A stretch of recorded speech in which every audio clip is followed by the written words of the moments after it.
नमस्कार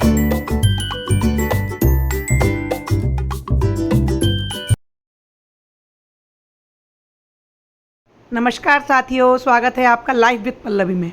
और मैं आज आपको एक नई जगह पर, प्राकृतिक स्थल पर, बहुत ही आनंदित वातावरण में लेकर आई हूँ। तो आप भी तैयार हो जाइए अपने मन को आनंदित करने के लिए और मेरी इस वीडियो को अंत तक देखिएगा। और हाँ, यदि आप ईश्वर के भक्त हैं तो आपके लिए ये वीडियो और भी आनंददायी होगी, क्योंकि मैं आज प्रयास करूँगी आपको निकुंज लीला का दर्शन कराने का, अपनी भावनाओं और अपनी कल्पनाओं के द्वारा। तो ये सावन भादों का महीना ही ऐसा है कि इस मास में पृथ्वी अपनी धानी चूनर को ओढ़े हुए चारों ओर हरियाली बिखेरती हुई देवताओं को भी अपनी ओर आकर्षित करती है। और मेरी माता की इस हरियाली और इस रूप सौंदर्य को देखकर ही भगवान श्री कृष्ण और प्रभु श्री राम इस धरा पर अवतरित होने के लिए विवश हुए होंगे। साथियों, कभी कभार मैं सोचती हूँ कि श्री कृष्ण का वृंदावन कैसा रहा होगा, क्या होगा उन निकुंजों में, उन वनों में। तो निश्चित तौर पर ये जो दृश्य आपके सामने आप देख रहे हैं, मुझे लगता है कि यही होगा व्रज।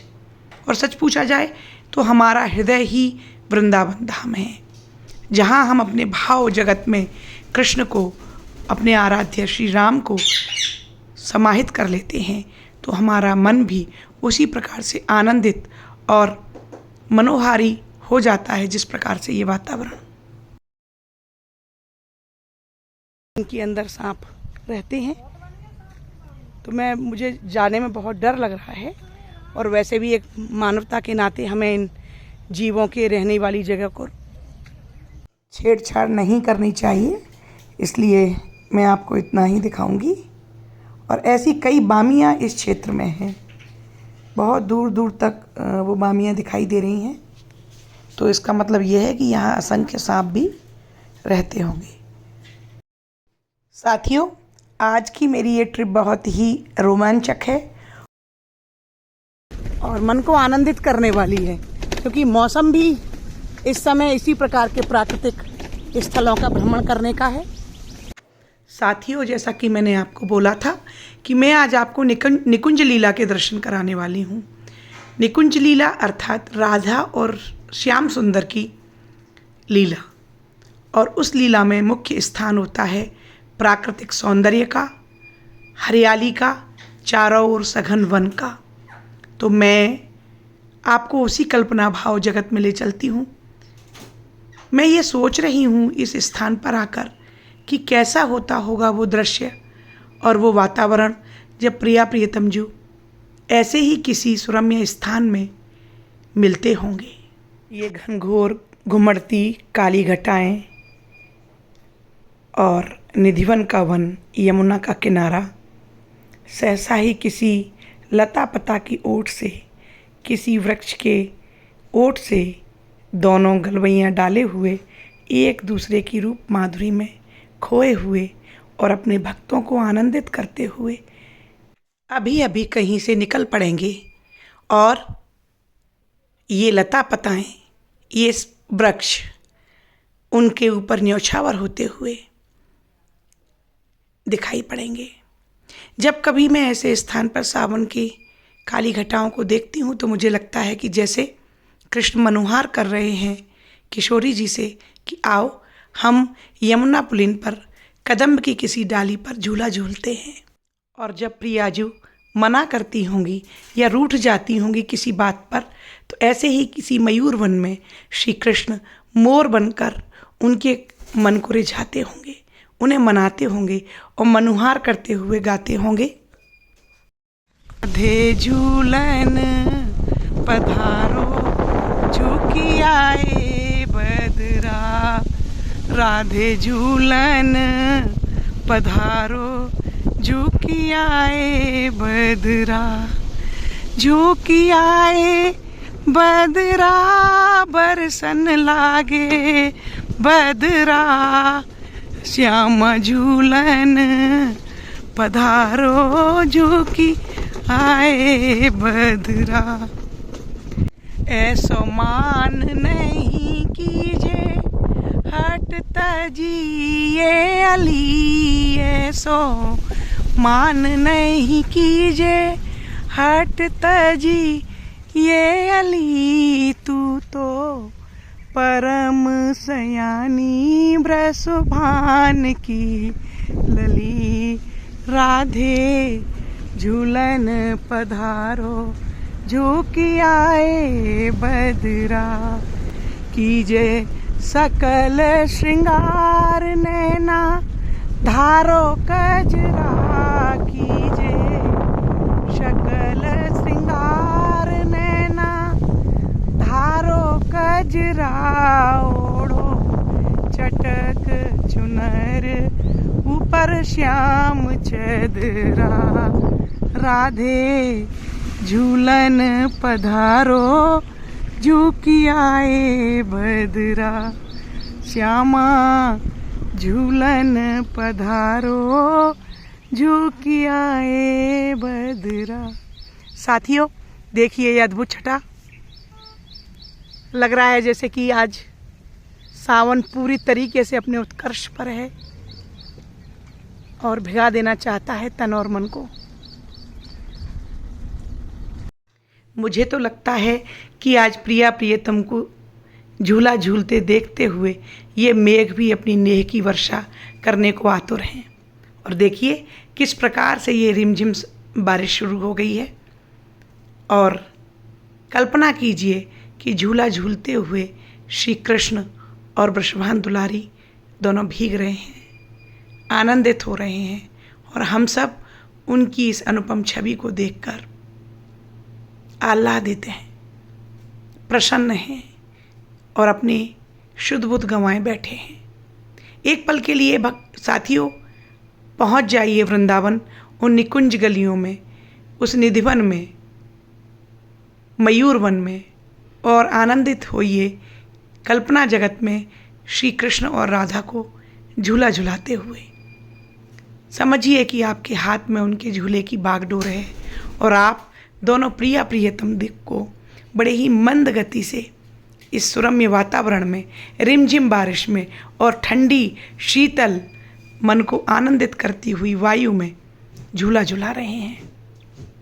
मन भीग उठता है इस दृश्य की कल्पना मात्र से। अद्भुत प्राकृतिक सौंदर्य में भक्तों को प्रसन्न करने के लिए अपने नित्य विहार लीला का दर्शन कराते होंगे।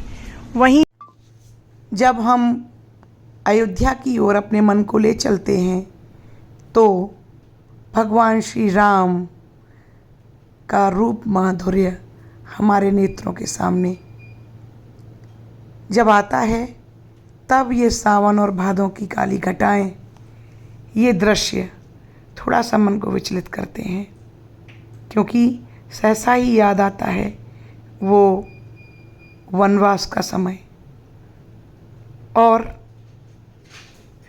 भगवान श्री राम माता जानकी के वो जो 14 वर्ष व्यतीत हुए, उसमें इन सावन भादों का ये दृश्य, ये रिमझिम फुहार, ये काली घटाएं, कहीं पर तेज बारिश मन को व्याकुल कर देती है। जितना आनंदित हम वृंदावन में कृष्ण और राधा की परस्पर मिलन से होते हैं, वहीं ये सावन भादों का महीना भगवान श्री राम और सीता जी के वनवास के दिनों को याद करते हुए उतना ही ज़्यादा हृदय को झकझोर देने वाला और व्याकुल कर देने वाला होता है। जब हम श्री कृष्ण की लीलाओं का ध्यान करते हैं तो मन उमंग से और प्रसन्न चित्त हो जाता है, लेकिन जब इस तेज बारिश में मेरे भीगते हुए प्रभु राम और माता जानकी याद आती हैं तो ये हृदय भर उठता है, झकझोर उठता है और व्याकुल हो उठता है। मेरी माँ तो कितनी सुकोमल थी, कैसे चलती होंगी वो इस पथरीले कंटक वन में, कितना डर जाती होंगी इस प्रकार के निर्जन स्थान को देखकर, लेकिन संबल थे मेरे प्रभु राम। आज जब मैं इन रास्तों पर चल रही हूँ तो इतना सब कुछ समय बदल जाने और इतनी सुविधाओं के बाद भी जहाँ मुझे ये वातावरण थोड़ा सा डरा भी रहा है, क्योंकि ये एकांत निर्जन स्थान, ये कीचड़, ये बारिश और छुपने का एक भी ऐसा स्थान मुझे साधन नज़र नहीं आता जहाँ मैं खुद को पानी से भीगने पर बचा पाऊँ। तो सोचती हूँ कि क्या करती होंगी माँ उस वक्त जब वो भीग जाती होंगी, और कैसा मन करता होगा कौशल्या माँ का, सुमित्रा माँ का, ये सोचकर कि ये सावन और भादों के मेघ, ये बिजली की गर्जना मेरे बच्चों को कहीं भिगा रही होगी। मेरे प्रभु राम कैसे अपनी प्राण वल्लभा माता जानकी को जाने किस पेड़ की ओट में ले जाकर पानी से बचाने का, भीगने से बचाने का प्रयास करते होंगे, और फिर भी मेरी माँ भीग जाती होगी। कैसा लगता होगा उस वक्त जब इतनी तेज बारिश, तेज तूफान और घना जंगल, शरण लेने के लिए कोई स्थान नहीं होता होगा। तो मेरे प्रभु के हृदय पर मेरी माँ के इस करुण दशा को देखकर कितनी वेदना उत्पन्न होती होगी। सावन गरजे भादों बरसे, पवन चले पूरवाई। सावन गरजे भादों बरसे, पवन चले पूरवाई। काऊ बिरछ तन बीजत होंगे, काऊ बिरछ तन बीजत होंगे, राम लखन दोनों भाई, इन्हें को रोको रिमाई। वन को चले दोनों भाई, इन्हें कोई रोको रिमाई। वन को चले दोनों भाई। साथियों, मन भराया, लेकिन ये दोनों ही हमारे जीवन के आदर्श चरित्र हैं, हमारे प्रभु श्री कृष्ण और राम। सभी इसी प्रकार से इस मौसम में इनके चरित्रों का गुणगान करें और कल्पना में, अपने भावों में इनकी लीलाओं का आनंद लें। ऐसी ही मेरी शुभकामनाएं हैं, और इसी प्रयास में मैंने आज ये वीडियो आपके सामने बनाई थी कि मैं आज आपको दोनों ही प्रभु के निकुंज लीला के दर्शन कराऊंगी। तो एक और मैंने जहाँ श्यामा श्याम के अलौकिक आनंद का वर्णन किया है, वहीं पर प्रभु श्री राम और माता जानकी के वनवास के क्षणों में भी आपको ले जाकर भाव में ही सही, पर मैंने उनके चरणारविंद में आपके श्रद्धा सुमन, भाव सुमन अर्पित करने का प्रयास किया है। इसी प्रकार से साथियों, मैं अपनी अगली वीडियो में किसी नए विचार के साथ, किसी नए दृश्य के साथ आपके सामने फिर से उपस्थित होंगी। तब तक के लिए आप आनंदित रहिए, प्रसन्न रहिए। ईश्वर आप पर सदा कृपा बनाए रखें। आप सदैव प्रसन्न चित्त और स्वस्थ मंगलमय जीवन व्यतीत करें। इसी शुभेच्छा के साथ नमस्कार।